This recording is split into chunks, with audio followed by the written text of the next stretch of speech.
Hola a todos, ¿qué tal? Sean bienvenidos. Yo soy el profesor Gilberto Pérez Argüelles y aquí en este canal todos aprendemos en menos de 15 minutos. Antes de iniciar queremos invitarlos a que se suscriban a este canal. Es súper importante para nosotros.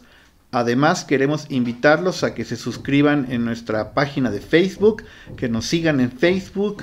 Allí van a poder encontrar gratis infografías de asignaturas como Historia de México, Historia Universal, Filosofía, Sociología, entre otras.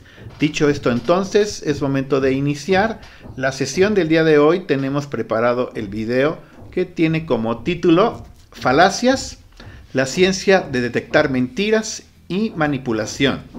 El objetivo de esta presentación, en principio, es conocer qué es una falacia. Más adelante vamos a conocer algunas características de las falacias. Posteriormente vamos a exponer 4 tipos de falacias con un ejemplo ya justificado. Y por último, plantear por qué es importante identificar las falacias, que en mi opinión, considero que cada día son más comunes el uso y la existencia de las falacias. Comenzamos. Una falacia entonces es un argumento que a primera vista parece válido y convincente, pero en realidad contiene un error lógico. Es una especie de engaño verbal que se utiliza sobre todo para manipular a las personas.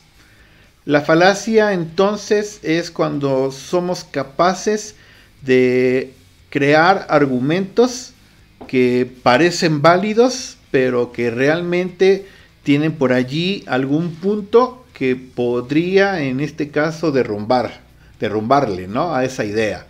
Entonces, en este caso es, en pocas palabras, un engaño verbal que se va a utilizar para poder manipular, para poder engañar a las personas. Además, las falacias aparecen algunas veces para justificar una opinión, una posición que pues a lo mejor carece de fundamentos sólidos. En otras palabras, una falacia es un razonamiento incorrecto que se presenta como correcto. Entonces ese es como el punto, ¿no?, que al final la falacia tiene esta situación de que se está presentando como algo que es real o correcto, pero realmente no lo es, ¿no? Veamos entonces algunas características. En primer punto, por ejemplo, tenemos el caso de la apariencia de validez como característica de las falacias.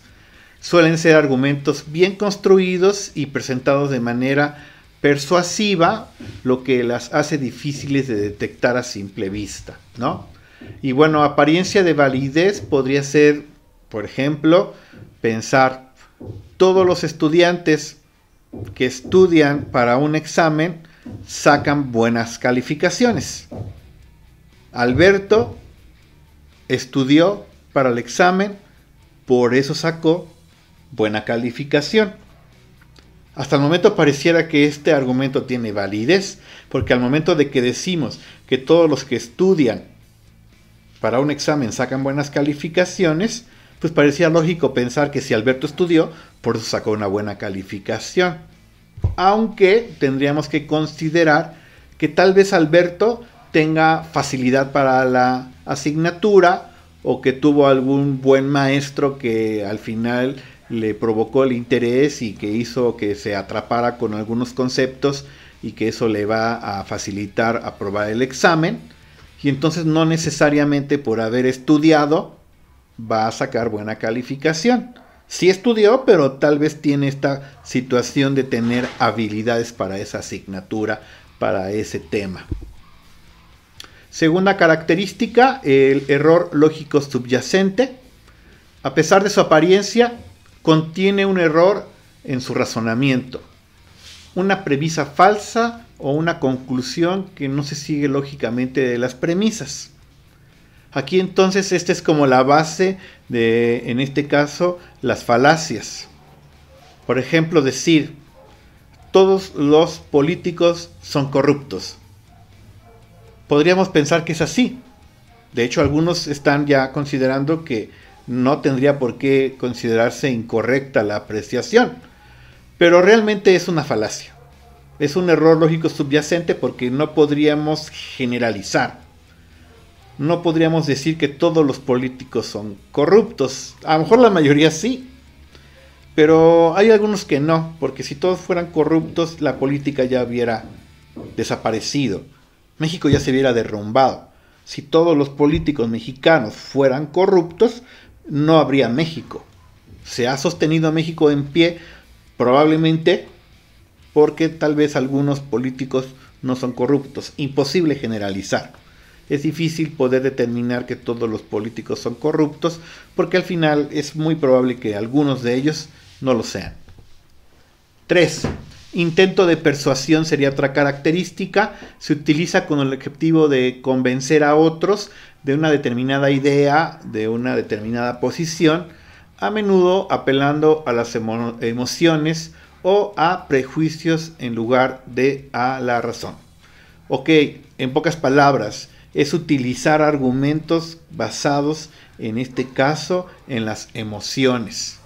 Y entonces el intento de persuasión se lleva a cabo no utilizando ideas objetivas, sino más bien se utiliza este intento de persuasión para poder, en este caso, a través de las emociones, convencer a las personas. Y ahí es cuando ya desaparecen entonces pues los argumentos sólidos y se convierte en falacia.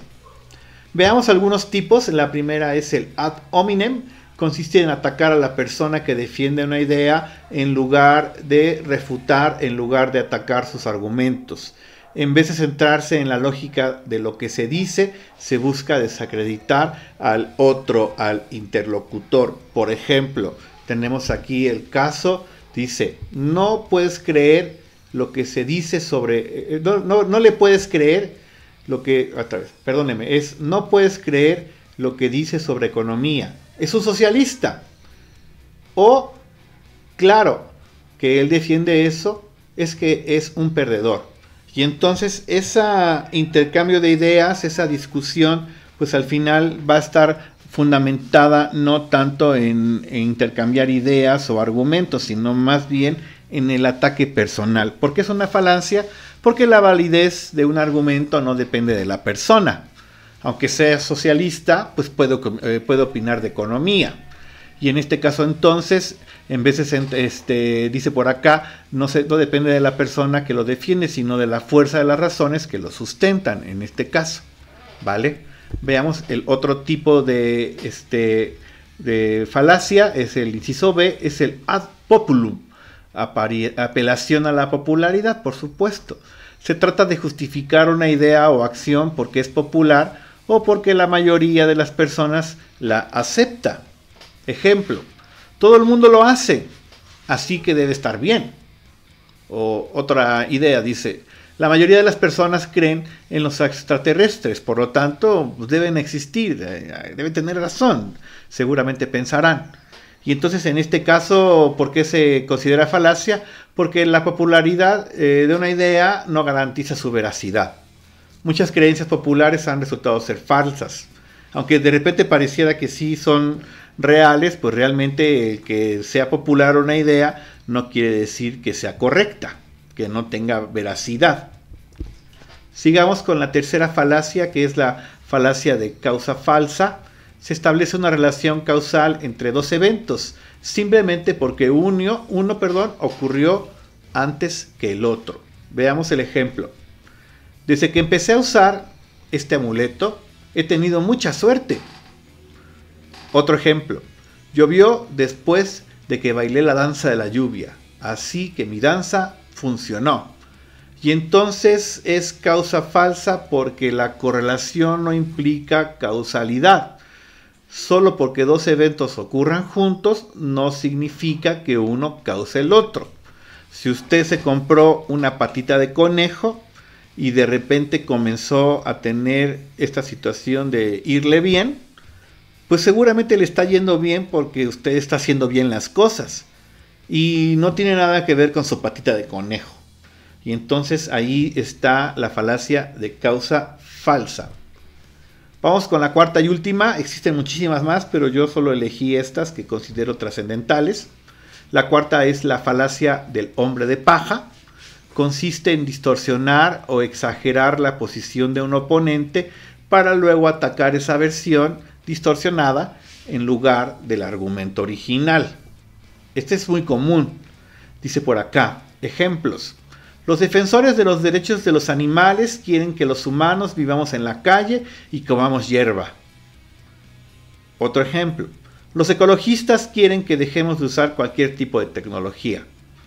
¿Por qué se considera falacias los anteriores ejemplos?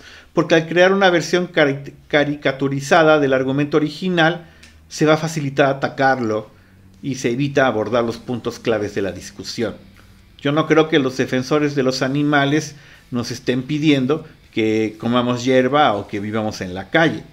Seguramente los defensores de los animales, de los derechos de los animales, pues al final están buscando que exista pues una mejor condición de vida para ellos. Y entonces esta falacia se utiliza haciendo caricatura los argumentos para poder atacarlos y tratar así de derrumbarlos.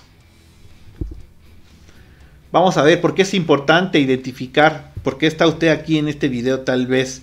Es importante identificar las falacias porque van a generar en principio un pensamiento crítico. Nos va a ayudar a evaluar la información de manera más objetiva. Y entonces cuando hacemos esta posibilidad, esta habilidad de detectar las falacias, nos estamos convirtiendo en personas críticas. También va a ser importante identificar las falacias porque va a dar la posibilidad de una comunicación efectiva. Evita que seamos manipulados por argumentos engañosos y nos permite construir argumentos más sólidos. Y entonces esta comunicación efectiva tiene que ver con la posibilidad de evitar que nos engañen, diciendo que, por ejemplo, todos los hombres son infieles, pues no necesariamente. 3. Debate constructivo. Fomenta, por supuesto, una discusión basada en la razón y la evidencia en lugar de ataques personales o generalizaciones. Seguramente usted ha sido partícipe, ha visto estos debates de políticos, por ejemplo, donde realmente pareciera que lo único que se hace es el ataque personal, y ahí es donde se podría ejemplificar esta situación de que pues, no existen, ¿verdad?, estos debates constructivos. Cuando nosotros somos capaces de identificar las falacias, seguramente seremos capaces de crear estos tipos de debates. Y bueno, si usted llegó hasta esta parte del video, muchísimas gracias. Agradecemos muchísimo que usted se haya suscrito, si no, este es el momento. Y por ahí le dejamos la posibilidad de que nos visite en estos perfiles que están un poco abandonados, pero que todavía existen. Pildoritas de Sabiduría en la red social de TikTok. Y por ahí en la plataforma de Spotify tenemos un podcast que se llama Historia de México en Corto. Es un podcast que explica los eventos más importantes de la historia de nuestro país. Con esto nos despedimos. Muchísimas gracias por su atención. Nos vemos y nos escuchamos en los siguientes videos. Hasta entonces. Chao.